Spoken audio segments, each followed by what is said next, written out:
Hello, everybody, and welcome to episode 10 of Referee Timeout.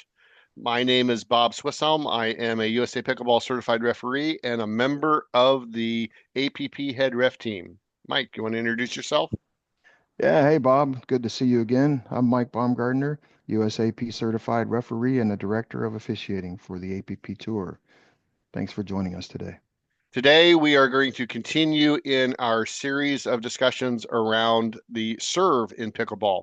I think in an earlier episode, we said that we were going to do 4 sessions. Mike and I have chit chat a little bit, and I think we're now at 5. So this is the third one. The first one was how do you manage your feet? And that's consistent regardless of the type of serve that you're doing. Episode 9 was how you deal with a volley serve.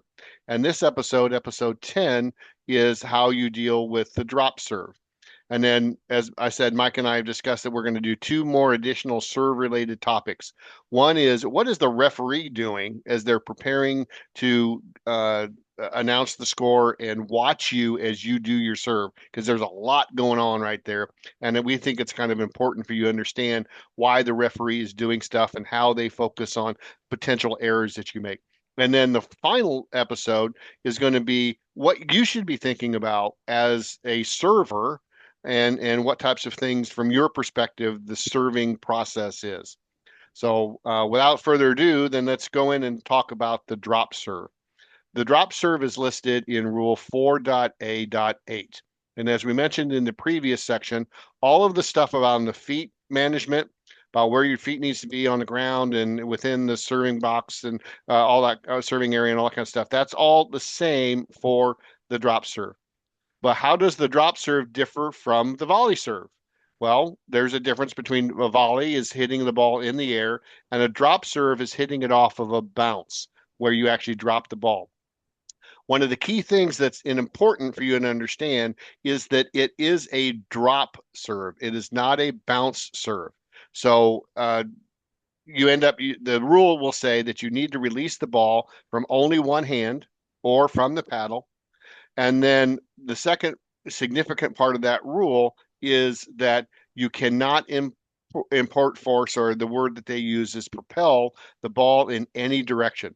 That means that you can't toss it up, you can't move it all to the side, to the either side, and you cannot. This is the more important thing: is you can't push down on the ball as you are releasing it.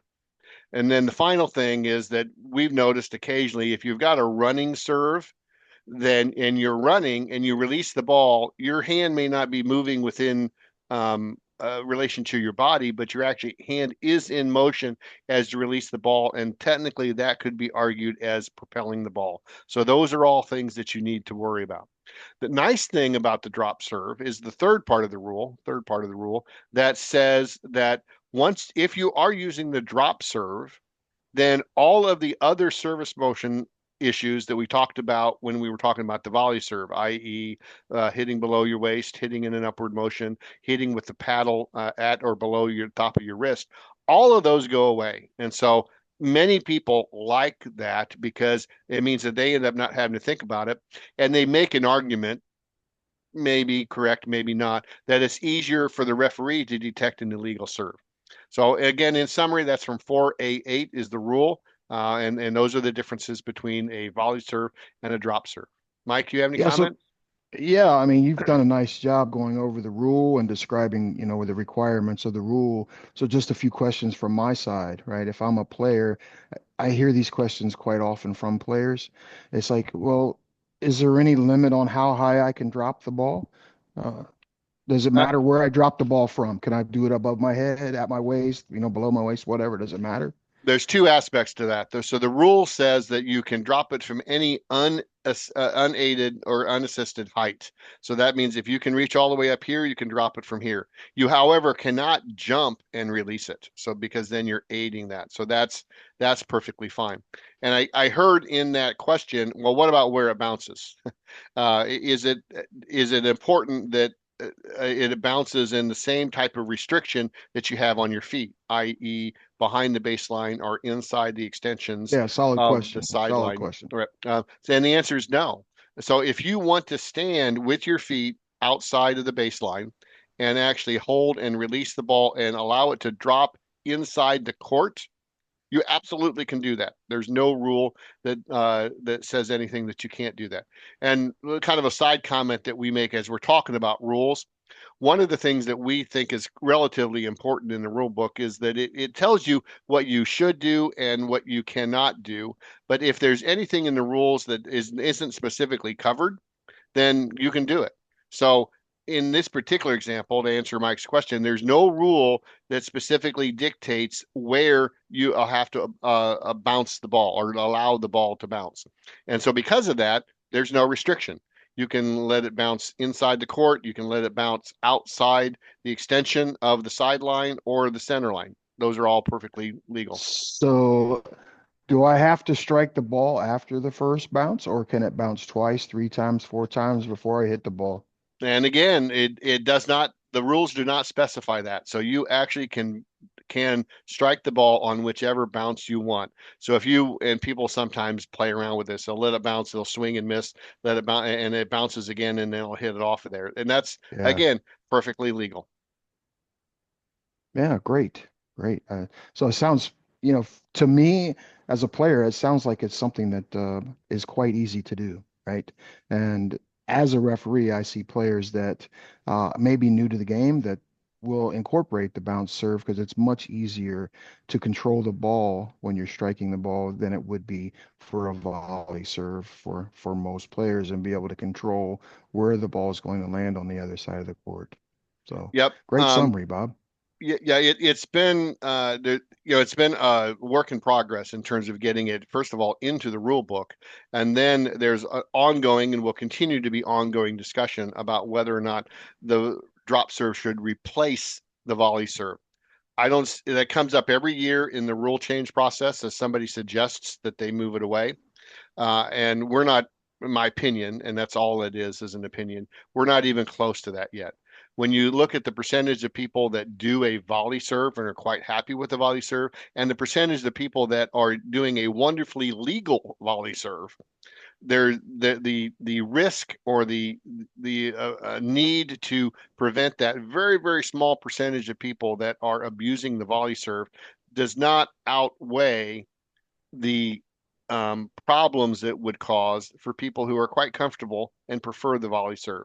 So the drop serve is there to help newbies. There is an argument that potentially it is easier for a new person to do it. It is also something that is a nice thing to have in the back of your pocket if you get the service yips. Right? People get the service yips every now Yeah, and then, yeah, and doing a drop serve absolutely. will sometimes help you with that. Yeah, I've had that issue before, and going to the drop serve and, allowing yourself to continue playing the game with a drop serve is perfectly okay, Right. because there's nothing worse than the yips. Now, from your perspective, Mike, does if you are the referee and you're watching somebody do a drop serve, is it easier or does it all of those problems in terms of identifying illegal serves, do they go away? Yeah, as a referee, I think it's a lot easier to manage the performance or the requirements of the drop serve versus the requirements of the volley serve for sure. There's a lot of subjectivity associated with the volley serve. There's just a little bit associated with Right. the drop serve for The sure. thing that I find is interesting is the rules. I think clearly state this, or maybe this is more in our referee training.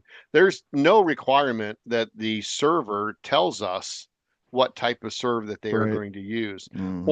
and there's no requirement that they use the same serve throughout the game. Right. So we as a referee have to notice whether or not, if they're doing this and they're bouncing the ball, that's fine if they just bounce the ball, catch up a couple times, and then do a volley serve.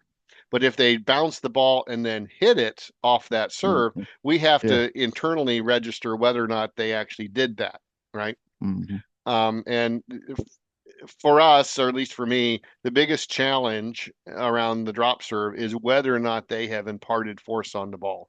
Most of the Yeah. time, it's relatively easy to see that they've actually bounced the ball, but occasionally what you'll have is that they're holding on to the ball, they'll release the ball and the ball drops, and then at the same time they drop their hand.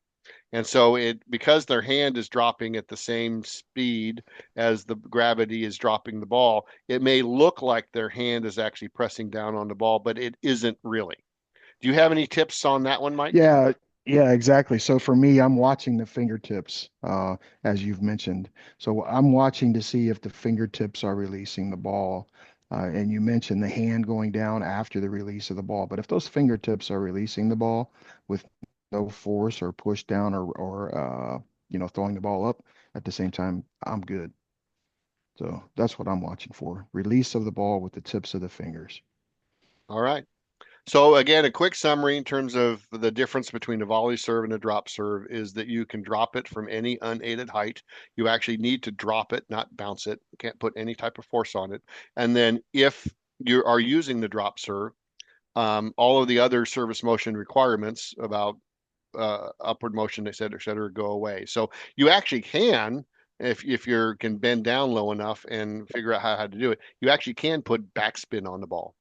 With a drop serve, that's perfectly legal. One of our previous episodes, we mentioned that if you're doing a volley serve, it's pretty hard to do a forehand back, backward slice, whatever you call it, um, uh, with a volley serve because you actually have to strike down on the ball. Now, if you're doing a backhand serve, then that's much easier to get some backspin on the ball. But with a drop serve, you can drop it high, bend down low, and then you kind of whack at it, and it takes some practice. But you got, I think, as much flexibility to do that. And in my mind, as a player, if you're freaking out about being able to hit the ball from a volley perspective, hitting it off of a drop is very much similar to hitting a drive, and so it's a very common type of shot for you. And so it actually can be a much easier process for you to get the serve in, because as we know, you can't win points if you don't get your serve in, right? Yeah, for sure. All All right, right. Bob, I think we're at our time. We're trying to keep these things below 15 minutes. We're at 11 minutes, 40 seconds right now. So why don't we wrap this one up? All right. Anything you want to remind our viewers to do, Mike? Yeah, hey, if you wouldn't mind, give us a like and subscribe. And if you subscribe, you automatically get all of these things sent to you. And we appreciate you joining us. All right. Again, thanks so much and stay in tune for the future episodes. See you on the court. Take care.